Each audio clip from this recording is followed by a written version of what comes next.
everyone's looking for the young guy. They're looking for McVay. I think take a shot out, Todd Bowles, get him a second shot at head coach, and see if he can do it. I don't think they will. If they don't have Anthony Davis, I'm saying it right now. If Anthony Davis is out for the playoffs, they don't make it out of the first round. It's crazy. And our kids will know how great Tom Brady is because he's going to be playing. Yes, it is 15.0%. That's what the Yankees brought Garrett Cole to do. He was a 6th-round pick. This is a fairy tale story that's being written in front of our eyes. People like to call them their JV team, and they just stole one of their better players. They didn't struggle against the Padres. The Padres didn't really put up a fight in most of the games. Jerry Jones, hope you're listening. Hi, I'm Landon Bowe, and you're listening to Outsiders Opinions with Kevin and Austin. What's up, y'all? Welcome to our USFL Opinions of the Week. Austin, what's really happened with the USFL? Because things have just been going on. And do you want to take a guess for what season it is, or what week it is? Is this before or after you told me? I don't know are you trusting me on that one? What week are they going to play? Week 8. You are correct. So I was correct. I said week 7 before the recording, but I just had no idea. Yeah. I'm looking at the standings right now. Look at the South Division. We were talking about an issue with parity, but the South Division 5-2, 4-3, 4-3, 4-3. That is some serious parity. And then we have one team above 500 in the North Division. Yeah, but 4-3 and 3-4 are pretty close. The bottom two teams, yeah, that does kind of. Yeah. But I mean, they're still one game back of the team above them. It seems like all the teams are within 3 games of each other. If we're talking about the entire league, is within 3 games of each other, which is extremely impressive. Yeah, that is impressive. So, okay, that's something we can keep an eye on. We're just kind of looking at what we're doing. Oh, I didn't introduce you. You're my USFL surfer, Austin. Dang, can't believe I forgot it. I'm so interested in the USFL. Yeah, I know. How about this? The entire North Division has 2 home wins. 2. Wow. The entire North Division has 2 wins. They are 2-12 at home. 2-12 as a division. You want to know what's crazy? Look at the stat leaders. And look at passing yards, rushing yards, receiving yards. Oh, all from my favorite team. Yeah, it is.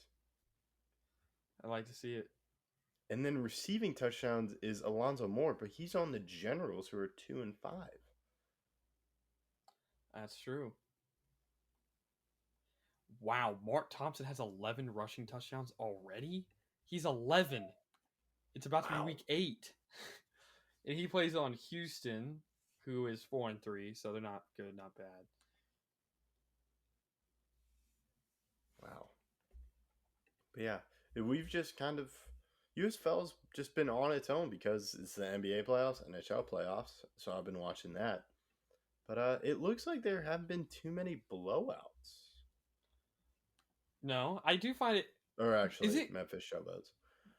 Is it the Pittsburgh true that there's only like 2 home? Like the North has a home and the South has a home? Is that how it works? Yes, I believe so. One's in Pittsburgh and one's in Birmingham. Is that what it is? Yes, I believe that's correct. No, there's not a Detroit team. So yeah, I believe they're slowly expanding, which I think is an interesting idea. I've been seeing more commercials for it. I have as well, and I do find it very interesting that, like I said, 2-12 as a division at home is crazy. And another crazy thing, every team in the South is 500 or better home and away. Neither of them has a losing record at home or away. Okay. All right. And every team, Kevin, every team is 2-2 in their division. Every team. Even the 2-5 Generals, the 2-5 Maulers, 2-2 in their division. Every team is 2-2 in their division. Is Wow. that not wild? I think this is a big step. This is a good step. Maybe not a big step, but a good step for the USFL. That parity is wild. I mean, the Showboats were 0-3 to start the year, and now they've won 4 straight and are 4-3. I don't know why they're above the Breakers unless they beat the Breakers. That's probably it. Because if we go by points for versus points against, the Gamblers have a better one than the Showboats and the Breakers do. Wow, every team in the North has a negative points margin, meaning they have more points against than points for. Oh, except for the 2-5 Generals are 128, which is 0, but none of them have a positive points for versus points against. But every team in the South does. Interesting. The Philadelphia Stars are minus 28. Wow. And they're 4-3. Jeez. Yeah. Wow. So that's okay. This is interesting, and it's a little bit farther down the season than we expected, but yeah, I think there are some good nuggets in there, and I wish I could get the numbers.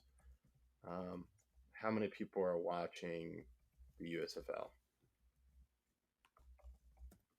Yeah, I bet it's. Do you think it's above or below last year? I think it's could probably say same year. Yeah, I can't see anything.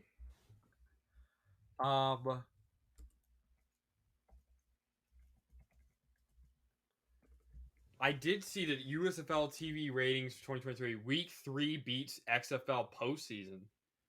Oh, okay. Okay, USFL Week 4 ratings. Is this from this year? Yes, it is. May 9th, 2023. Philadelphia Stars, Houston Gamblers. Matchup average 521,000 viewers. The Saturday night Michigan Panthers Memphis Showboats game on NBC averaged 2.063 million. That's impressive. When I'm looking at That's this, the across most watched USFL telecast since the championship game. Across the 4 broadcasts in week 3, the USFL averaged 59,250 viewers, beating out the audience for the XFL's entire playoffs, which was 576,500. And So, the NBA full season, regular season, or across regular season. Oh, this is NBA countdown. Oh, the average 561,000. I'm trying to see how many players. Okay, the first 2 rounds of the NBA playoffs averaged 3.71 million viewers. That's not bad for the USFL. 2.61. yeah, it's not. And I do find it extremely impressive that the week 3 surpassed the XFL's entire playoff averages. Between those 3 games and the playoffs, there was more people that watched on average that week 3 of the USFL, which is, I think, a really good sign because that's more than the playoffs for the XFL. That's the best XFL has to offer. Yeah, that is a good point, as you mentioned, and we'll just have to see. But overall, it's a good check-in. Let us know what you think. Any final thoughts, Austin? I'm excited for the USFL future. I think they should be happy with where they're sitting. Yeah. Once the Stanley Cup and finals end, I'll probably turn it on. Or will the USFL be over by then? It shouldn't be. Because it's a week. It's about to be week 8, and then next weekend, week 9.